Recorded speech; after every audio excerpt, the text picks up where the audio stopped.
So I am Dr. Minter, and I'm Nurse Bryan. this is Off the Cuff. And we're here to talk to you about correctional medicine.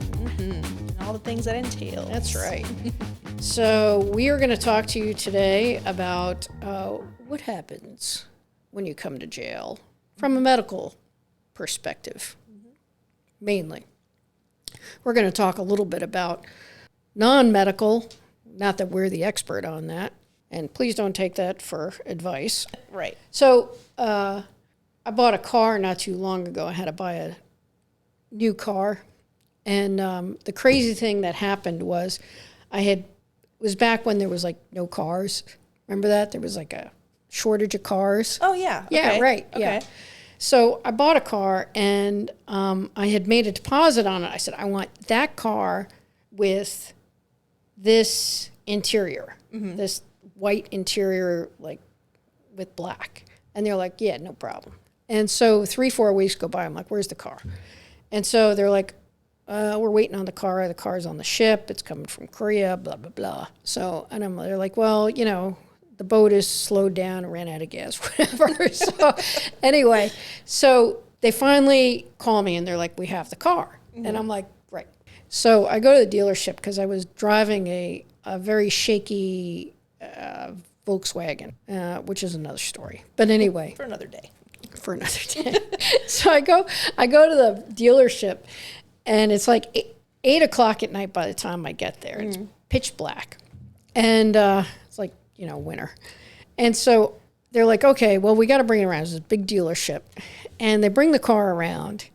And I open the car. I'm like, that car has got a black interior. And they're like, yeah, no, that's the car you ordered. I said, no, I'm telling you, I ordered the white interior car. And it was the same car on the outside. It was a green car, but the black interior. I'm like, I don't want the black interior. They're like, well, this is the only one. The other one must not have made it, fell off the boat. Right. So I'm like, I don't want the black car. I'm like, well, my car was on its last legs. I had already put a deposit down, and the other one was in the bottom of the ocean, according to the dealership. Right. It's a brand new car. I'm like, give me the car.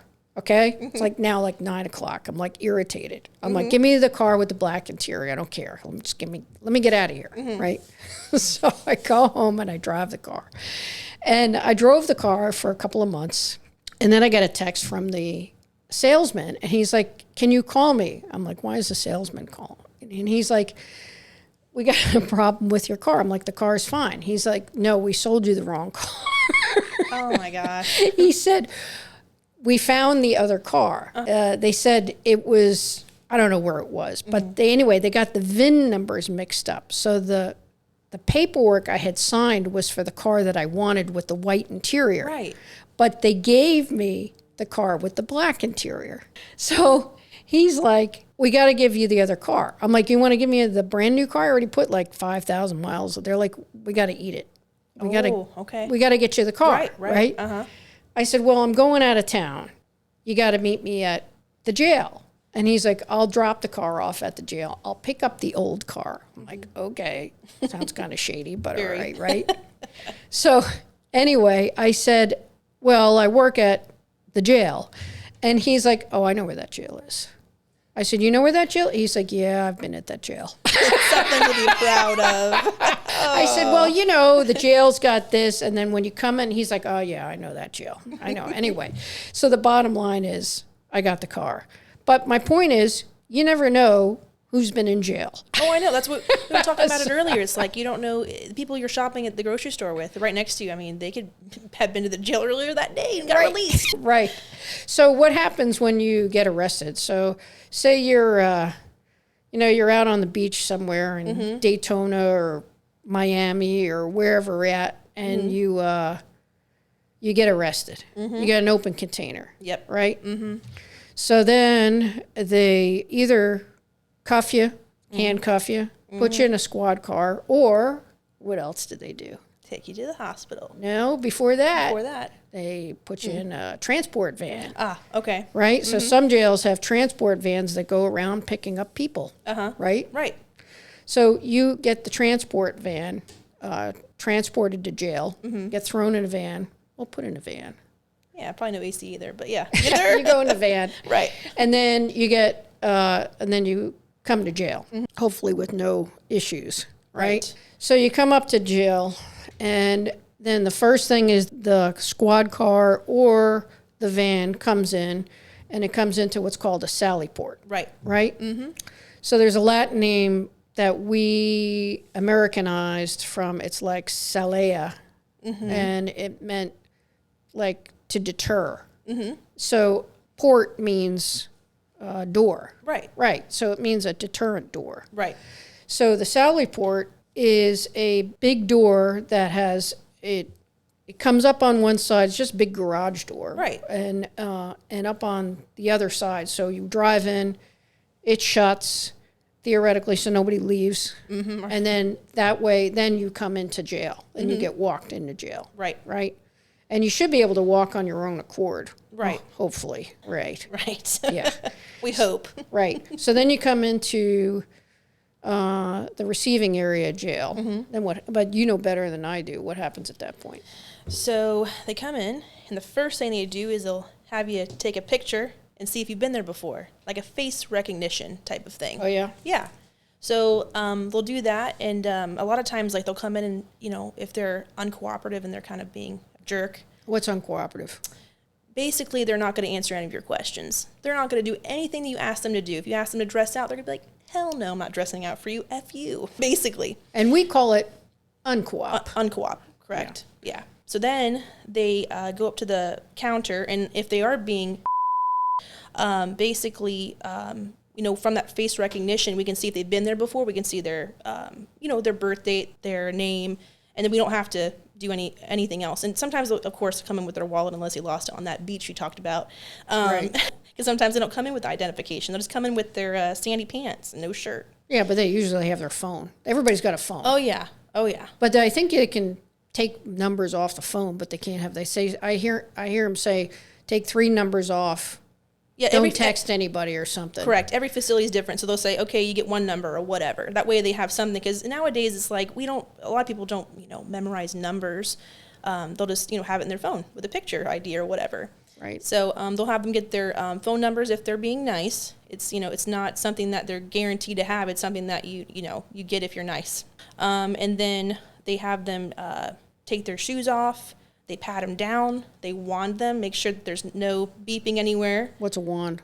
It's like a little metal detector thing. Basically, make sure there's no metal anywhere that they can, you know, that's hiding. And then from there, they'll, you know, they'll have some deputies going through their things, making sure that everything's accounted for. So if they come in with, you know, like I said, medication bottles, the nurse will go through that. But if they come in with a couple pairs of pants in their bag, or if they come in with their wallet or however many credit cards, they'll make sure they document all of that, so they get it back when when they get discharged. I worked in a jail. I don't know if they all. They probably don't all have them, but this one jail, it had like you know that food saver thing.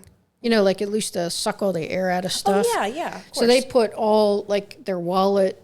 Like, and then they take all their money and like spread it out. Yeah. And then they put it's like this ginormous food sucker thing. And so it's like a vacuum seal. Right. So it just like vacuum seals all their stuff for all eternity. Like if they're in jail for 2 days or 10 years, it's like vacuum sealed. And then they just pull it. Now, is it like tamper free though? Like, or is it just zip? Do you remember? No, it's like sealed. Oh, it's sealed. So it is. Yeah. Okay. Yeah. No, it's like heat sealed. Right. So no one can go through it. No one in property or anybody can go through or touch it. Right. Yeah, and then it goes to property.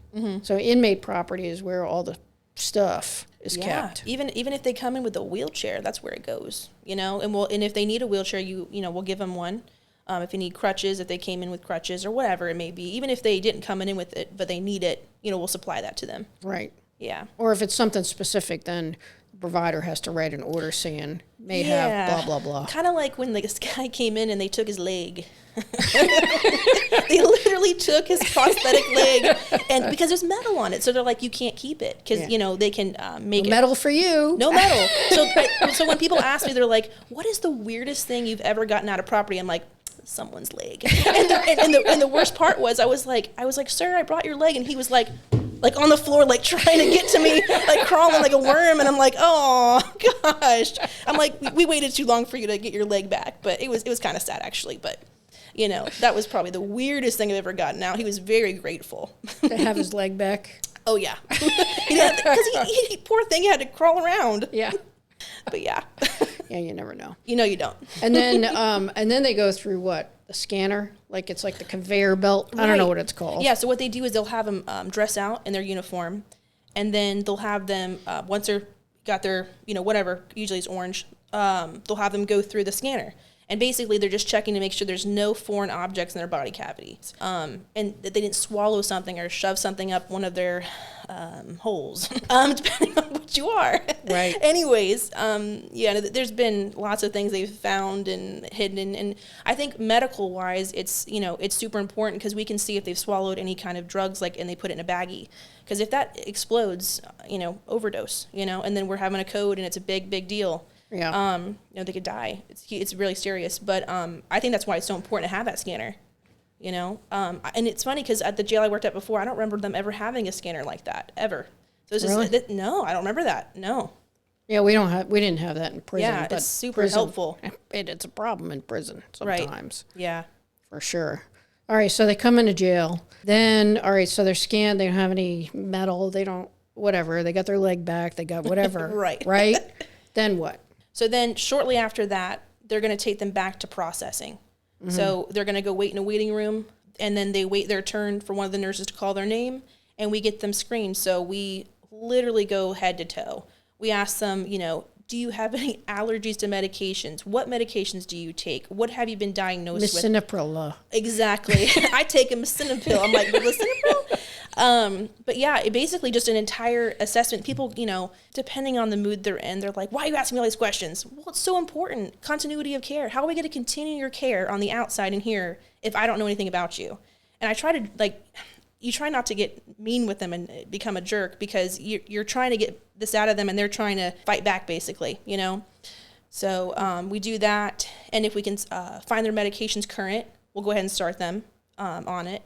If it's a diabetic, we'll take their blood sugar. And if we can't verify their medications, we'll call the provider and see if we can get them started on sliding scale or What's a slide scale? So basically, based off of their blood sugar level, I don't know exactly the numbers there, but it's okay, if your blood sugar is between 2 and 3 or whatever it may be, you'll give them this many units. You'll cover them. Insulin. Mm-hmm. So, and it's regular insulin because there's a lot of different kinds of insulin because one time I asked this guy, I was like, oh, what kind of insulin do you take? He's like, it's insulin. What else? What other kind of insulin is there? And I was like, okay, there's different kinds of insulin. Yeah, I was like, okay. So, we do that. We get their vital signs. And a lot of times I don't think it's really fair to treat blood pressure as soon as they come in unless it's a hypertensive crisis type of thing. Because a lot of people come in and they're angry. They're pissed. Really? Oh, yeah. They're so mad. And they're like, I called the police, so why am I here? And it happens. So I don't think it's a fair judgment off of if they're always hypertensive, and they're always have high blood pressure. I think that's why it's important that we do a few days or even a week of checks a couple times a day for a week to see if, where they're at after that. Let's see, what do we do after that? Start their medications, do the assessment. Hopefully get all the information from them if they don't get too angry. Well, and I will say this, so people ask me, they're like, why do we do H&Ps, the history and physical? And that's usually scheduled, anywhere from 5 to 7 days out from when they got booked. And they already had that initial receiving screening, that medical screening when they first come in booking. And I'll tell them, I'm like, because a lot of times people come in, they don't want to tell you nothing, nothing. So that time they're not drunk anymore, or they're not under any kind of influence of drugs, alcohol, whatever. And a lot of times they're willing to speak and talk about their medical conditions. And at that time, they're kind of like, wow, I haven't had my momentum pill in days, and I think I need that. So they'll start to open up more, and they'll, and that's why I think that's almost like an extra layer of a medical screening is that H&P. I think it's really important. I had a guy the other day said, I'm not in jail. And where is he? I asked him, I'm like, where are you at? He's like, not in jail. I'm like, is he home? No, I don't know. He was just, he knew where he was at. It wasn't like he was, when they're disoriented, they're like, you can see him thinking like, am I on first or second? Right. But he's like, not in jail. I am not in jail. Mm-hmm. And I'm not arrested. And we were like, Okay. I'm not even going to argue that. Yeah. Because it's just going to make them madder. Right. But I started thinking, am I in jail? Right. I'm not really sure what's going on here. He was so convincing. I was starting to believe him. What was that movie like Shutter Island where they like he's actually the one or whatever, Right, the opposite? Yeah, she's actually the patient, And right? maybe we're the patients and they're the doctors and the medical providers. Yeah, I don't know. Okay. So then you sit for a while, depending on what time of day it is, and you do your receiving screening, and hopefully we work on getting your medications, and then what happens? And then you go up to the pod. Housing unit, the pod, exactly. What's a pod? So a pod is usually it's general population. It's typically, it's people that, just the general pop, they go there. There's about usually 60 to 80 people in there. Depending on the jail. Because sometimes there's only like what? If it's a small little pod, it could be even 15 people in there. So they go in there and then... what do they get? They get a bunk? Oh yeah, so they get a bunk. Well, and it depends because sometimes they're on a lower bunk, and the whole pod is just lower bunk. Sometimes they have the bunk bed, and one of the first things they say to me in intake we were talking about is I need a lower bunk pass. I've got even these 21-year-olds. I got an X. Yeah, problem. They'll say, they're like, my shoulder. The other day I was playing basketball. I'm like, you're 21. You're all right. There's only specific things we give those out for, and I educate them too. I'd let them know, like, go ahead, hey, if you're 300 pounds plus, you're gonna get a bottom bunk and a lower. There's another one. Oh, the lower tier. Right, because some of these pods are 2-story. Yeah. So some people just can't make it up those stairs to get to that bunk up there, or don't want to be. So it just depends. Upper tier, upper bunk is right. Not the place to be. No, they don't want it. But, yeah, so they want the lower tier, lower bunk. Yeah. I mean, congestive heart failure, stuff like that. They'll right. put them on lower tier, lower bunk. Right. They just had recent hip surgery or something like that, of course. Yeah. What's a boat? So a boat is like a plastic, I don't even know, bassinet on the floor for the babies. No, I'm just kidding. No, it's just a plastic, basically bunk bed, like a twin bed. I'm a bunk bed, twin bed.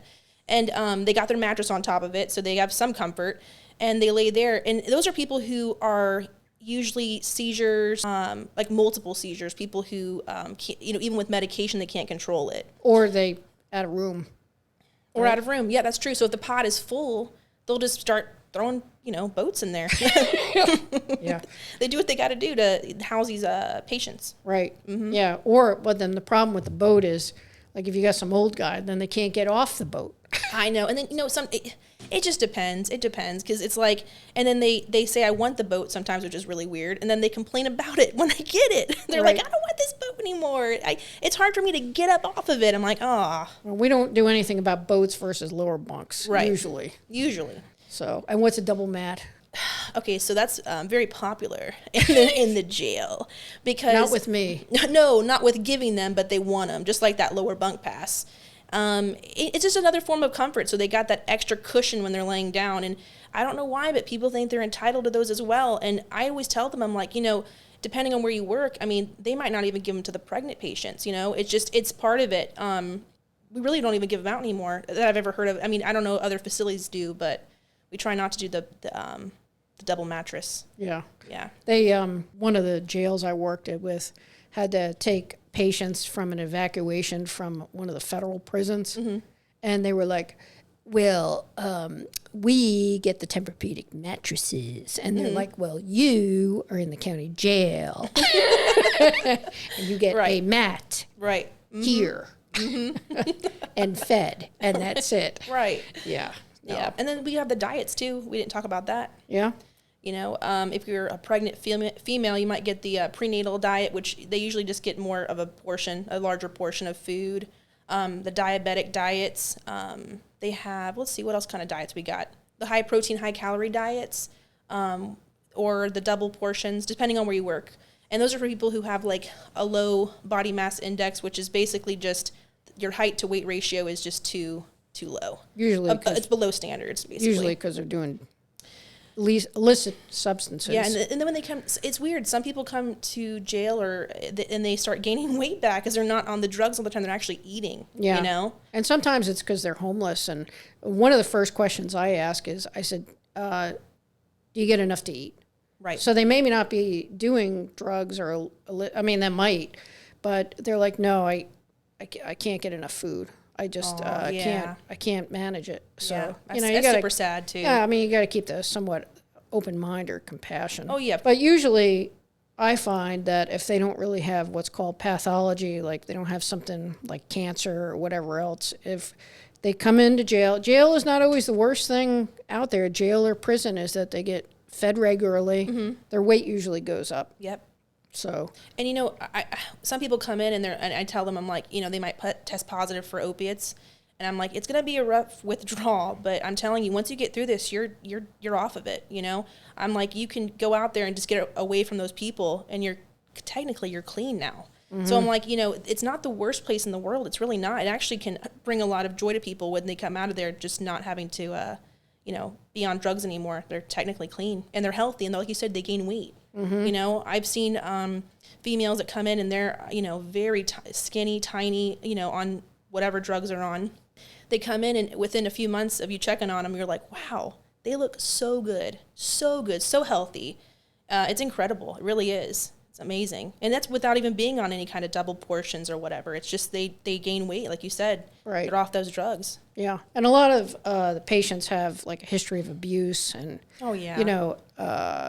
bad background. So they come in, they've got a routine, they get regular meals, they get the medications they need, and they finally get some medical care and dental care. And they're compliant too. And when they're in jail most of the time, not always, okay, but they're compliant with their medications. And then when they leave, they're like, they don't, they may not have the means though. They might not have that insurance, to be able to even pay for these medications. So like I said, it's not the worst thing in the world. You get fed, you got your medications, and, you start to see your life improving, really. Right. So I've seen patients or inmates say, they're like, can you see me on the outside? I said, no.